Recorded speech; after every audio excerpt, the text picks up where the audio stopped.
வணக்கம். இதழ் டிஎன்டிஆர் செய்திகள் வாசித்து வழங்குபவர் அனுசுஜா ஆனந்தரூபன்.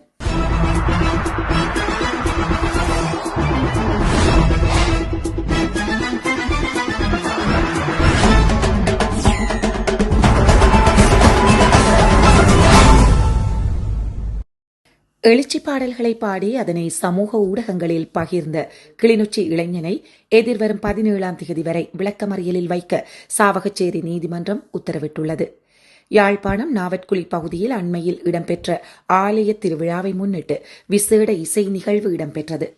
அந்த நிகழ்வில் கிளிநொச்சியைச் சேர்ந்த சொல்லிசை கலைஞரான குறித்த இளைஞன் பக்தி மற்றும் தென்னிந்திய பாடல்கள் பாடியுள்ளார்.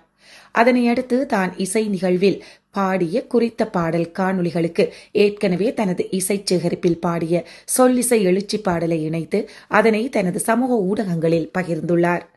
குறித்த பாடல்கள் சமூக ஊடகங்களில் வைரலானதை அடுத்து தென்னிலங்கையில் பலரும் கடுமையான விமர்சனங்களையும் இனவாத கருத்துக்களையும் முன்வைத்தனர். இந்நிலையில் குறித்த காணொளி தொடர்பாக விசாரணைகளை மேற்கொண்ட மாவட்ட குற்றத்தடுப்பு காவல்துறை பிரிவினர் குறித்த இளைஞன் விடுதலை புலிகளை மீள் உருவாக்கம் செய்கின்றார் என தெரிவித்து கைது செய்து சாவகச்சேரி காவல் நிலையத்தில் ஒப்படைத்துள்ளனர்.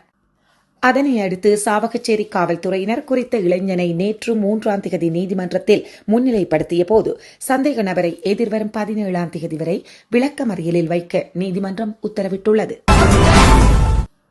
2023ஆம் ஆண்டு ஆகஸ்ட் மாதம் சாண்டில்ஜன் வைஷாலி என்ற சிறுமி காய்ச்சல் மற்றும் தோலில் ஏற்பட்ட தொற்று காரணமாக யாழ்ப்பாணம் போதனா மருத்துவமனையில் சேர்க்கப்பட்டிருந்தார். அவருக்கு மணிக்கட்டில் ஊசி மூலம் மருந்து செலுத்தப்பட்டது.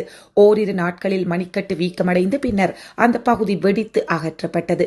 இந்த விடயத்தில் மருத்துவ தவறு நேர்ந்துள்ளதாக சிறுமியின் பெற்றோர் குற்றம் சாட்டியதுடன் பல்வேறு தரப்பினரிடம் தமக்கான நீதியையும் கோரியிருந்தனர்.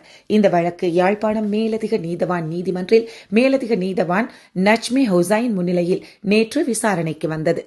இந்த வழக்கின் கடந்த தவணையில் இந்த வழக்கு தொடர்பான முழுமையான விசாரணை அறிக்கையொன்றை சட்டமா அதிபருக்கு அனுப்பி வைத்துள்ளோம். எனவே அவரின் ஆலோசனையை பெறுவதற்கான நீண்ட கால அவகாசத்தை நீதிமன்றம் வழங்க வேண்டும் என்று காவல்துறையினர் நீதிமன்றில் கோரியிருந்தனர்.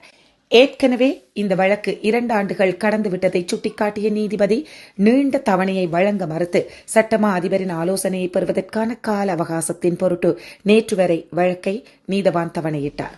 நேற்று வழக்கு நீதிமன்றத்தில் விசாரணைக்கு மீண்டும் எடுக்கப்பட்ட போது வழக்கு தொடர்பான முழுமையான விசாரணை அறிக்கை இதுவரை சட்டமா அதிபருக்கு அனுப்பப்படவில்லை என்றும் கொழும்பில் உள்ள காவல்துறை சட்டக்கல்லூரி ஊடாக இனிமேல்தான் சட்டமா அதிபருக்கு விசாரணை அறிக்கை அனுப்பப்பட உள்ளது என்றும் தெரிவித்துள்ளனர்.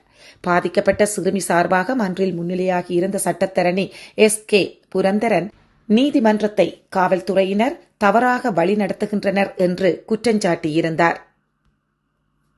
அத்துடன் வழக்கை காலம் தாழ்த்தி கொண்டு செல்வதற்கு நீதிமன்றம் அனுமதிக்கக்கூடாது என்றும் கோரினார். கடந்த வழக்கு தவணையில் முழுமையான விசாரணை அறிக்கை சட்டமா அதிபருக்கு அனுப்பப்பட்டுள்ளது என்று கூறி நீண்ட தவணை கோரிய காவல்துறையினர் தற்போது விசாரணை அறிக்கை இன்னமும் அனுப்பப்படவில்லை என்று குறிப்பிடுவதையும் சுட்டிக்காட்டினார். சட்டமா அதிபரின் ஆலோசனையை பெறுவதற்கு நீதிமன்றம் ஒரு கால எல்லையை காவல்துறையினருக்கு வழங்க வேண்டும் என்றும் அவர் கோரிக்கை முன்வைத்தார். இருதரப்பு வாதங்களையும் கேட்ட நீதவான் இந்த வழக்கில் காவல்துறையினரின் போக்கை கடுமையாக கண்டித்தார். இந்த வழக்கின் ஆரம்பத்தில் இருந்து மாற்றப்பட்ட தகவல்களையே தெரிவித்து வருகின்றனர். வழக்கு தொடுநர் தரப்பான காவல்துறை தரப்பில் இருந்து ஒவ்வொரு வழக்கு தவணையின் போதும் மேலதிக அறிக்கைகள் சமர்ப்பிக்கப்பட்டுள்ளன. காவல்துறையினரின் செயற்பாடுகள் காலத்தை இழுத்தடிப்பு செய்து நீதிமன்றத்தின் நேரத்தை வீணாக்குவதுடன் பாதிக்கப்பட்டவர்களுக்கு நீதி கிடைப்பதற்கு குந்தகம் விளைவிப்பனவாகவும் அமைகின்றன. இறுதி விசாரணை அறிக்கையை யாழ்ப்பாண காவல் தலைமையகம் குறுகிய காலத்தில் தராவிட்டால் அடுத்த தவணையில் வழங்க வேண்டும். நீதிமன்ற வழக்கு குறிப்பேடுகளை வடமாகாண பிரதி காவல்துறை மா அதிபருக்கும் காவல்துறை மா அதிபருக்கும் அனுப்ப வேண்டும் என்று நீதவான் உத்தரவு பிறப்பித்தார். செம்மணி மனித புதைக்குழி அகழ்வில் நேற்று 5 எண்புக்கூட்டுத் தொகுதிகள் அடையாளம் காணப்பட்டுள்ள நிலையில் ஏற்கனவே அடையாளம் காணப்பட்ட எண்புக்கூட்டுத் தொகுதியில் 6 எண்புக்கூட்டுத் தொகுதிகள் அகழ்ந்தெடுக்கப்பட்டுள்ளன. செம்மணி மனித புதைக்குழியின் 3ஆம் கட்ட அகழ்வு பணியின் 15ஆம் நாள் அகழ்வு பணிகள் நேற்று முன்னெடுக்கப்பட்டன. அதன்போது 5 எண்புக்கூடுகள் அடையாளம் காணப்பட்ட நிலையில் ஏற்கனவே அடையாளம் காணப்பட்ட எண்புக்கூட்டுகளில் 6 எண்புக்கூடுகள் அகழ்ந்தெடுக்கப்பட்டுள்ளன. அதன் அடிப்படையில் 3ஆம் கட்ட அகழ்வு பணிகளில் இதுவரையில் 34 எண்புக்கூடுகள் அகழ்ந்தெடுக்கப்பட்டுள்ளன.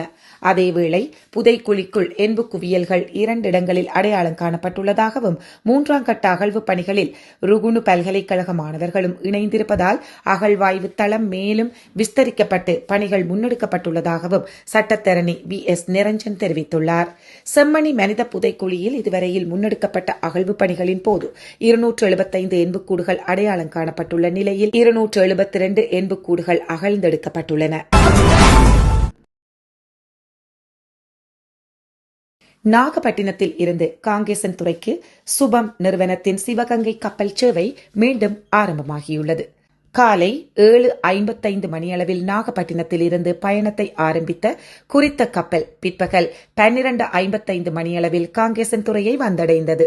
பின்னர் மீண்டும் 2:30 மணிக்கு காங்கேசன்துறையில் இருந்து பயணத்தை ஆரம்பித்தது. இதன்போது இந்தியாவில் இருந்து 93 பயணிகள் இலங்கைக்கு வந்ததுடன் 79 பயணிகள் இலங்கையிலிருந்து இந்தியாவை நோக்கி பயணித்தனர்.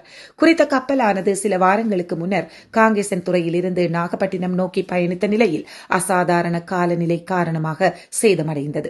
இதனால் ஒரு சில வாரங்கள் பயணிகள் போக்குவரத்து சேவையில் ஈடுபடவில்லை. அதனைத் தொடர்ந்து சிவகங்கை கப்பலானது மீண்டும் நேற்று முதல் பயணிகள் போக்குவரத்தில் ஈடுபட ஆரம்பித்தது. இந்நிலையில் இலங்கைக்கான இந்திய தூதுவர் சந்தோஷ் ஜா நேற்று காங்கேசன்துறை துறைமுகத்துக்கு விஜயம் மேற்கொண்டார்.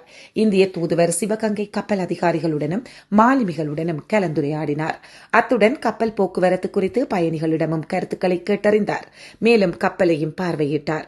இதன்போது இலங்கைக்கான இந்திய தூதுவர் சந்தோஷ் ஜா, யாழ்ப்பாணத்தின் இந்திய துணை தூதுவர் சாய் முரளி, கப்பல் நிறுவனத்தின் இலங்கைக்கான பணிப்பாளர் KM ஜெயசீலன், கப்பல் நிறுவனத்தின் அதிகாரியான பகீரதன், கப்பல் நிறுவனத்தின் இந்தியாவுக்கான சந்தைப்படுத்தல் முகாமையாளர், கப்பல் நிறுவனத்தின் ஏனைய அதிகாரிகள், சுங்கத்துறை அதிகாரிகள் மற்றும் கடற்படை அதிகாரிகள் என பலரும் கலந்து கொண்டனர்.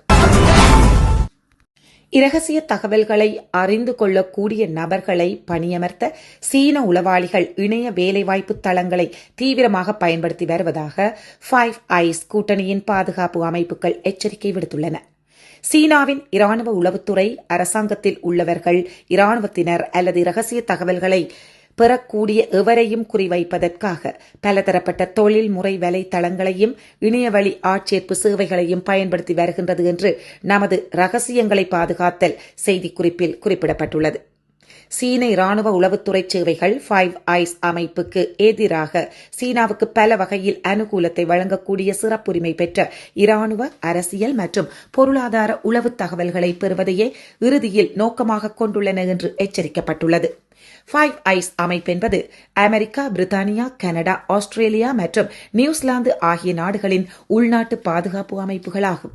கடந்த காலங்களில் தனித்தனி நாடுகளில் இருந்து இதேபோன்ற எச்சரிக்கைகள் விடுக்கப்பட்டிருந்த போதிலும் இந்த கூட்டறிக்கை முன்னெப்போதும் இல்லாத ஒன்று என்று குறிப்பிடப்படுகின்றது. ஆனால் சீனா இதுபோன்ற உளவு குற்றச்சாட்டுக்களை முற்றிலும் புனையப்பட்டவை என்றும் தீய நோக்கத்துடன் பரப்பப்படும் அவதூறு என்றும் கூறி அவற்றை தொடர்ச்சியாக நிராகரித்துள்ளது. அந்த அறிக்கையில் பாதுகாப்பு, வெளிவிவகாரம் மற்றும் உளவுத்துறை ஆகிய துறைகளில் நிபுணத்துவம் பெற்றவர்களையும், இந்தோ பசிபிக் பிராந்தியத்தில் பணியமர்த்தப்பட்டுள்ளவர்கள் உட்பட இராணுவ வீரர்களையும் சீன உளவாளிகள் குறிப்பாக குறிவைத்து வருவதாக 5 ஐஸ் முகாமைகள் தெரிவித்துள்ளன.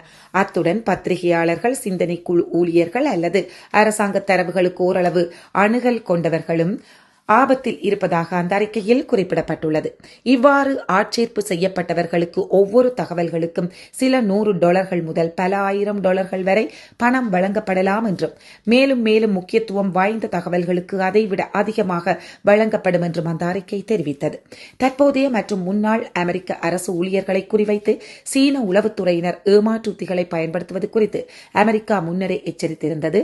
அதேவேளையில் நாடாளுமன்றத்தை உளவு பார்க்க என சீன முகவர்கள் முயற்சிப்பதாக கூறி கடந்த நவம்பர் மாதம் பிரிட்டனின் M15 பாதுகாப்பு அமைப்பு அந்நாட்டு நாடாளுமன்ற உறுப்பினர்களை எச்சரித்திருந்தமையும் குறிப்பிடத்தக்கது.